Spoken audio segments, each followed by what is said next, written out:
কুম্ভের যারা শেয়ার মার্কেটে বিনিয়োগ করেন খুব ভালো করে শুনুন। পঞ্চমপতি আপনাদেরকে, আপনারা হয়তো অনেকেই জানবেন, মার্কারি দ্বিতীয় বসে আছে এবং 11th হাউসের লর্ড আপনাদের জুপিটার, তিনি আছেন 4th-এ। শেয়ার মার্কেট নতুন করে বিনিয়োগ করার দরকার নেই।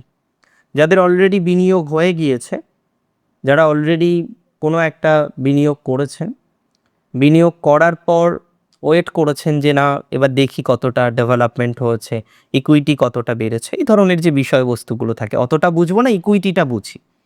তো সিগনিফিকেন্টলি লং টাইম ইনভেস্টমেন্ট, মানে আমি দুটো ভাগে ভাগ করেছি, একটা ডে টু ডে ইনভেস্টমেন্ট আর একটা long time investment. Long time ইনভেস্টমেন্টের মধ্যেও দুটো ভাগ আছে আমি যতদূর বুঝি। একটা হচ্ছে টাইম বাউন্ড থাকে, যের মধ্যে এটা করতে হবে, আর একটা টাইম বাউন্ড থাকে না। তো যেটাই টাইম বাউন্ড নেই এই ধরনের বিষয়ে রিস্ক নিতে পারেন। বাট আমি 7.5-র মধ্যে দশা অন্তর্দশা প্রপারলি বিচার না করে ডে টু ডে এবং ফরেক্স এই ধরনের বিষয়বস্তুগুলোতে ডিরেক্টলি সাজেশন দিচ্ছি না।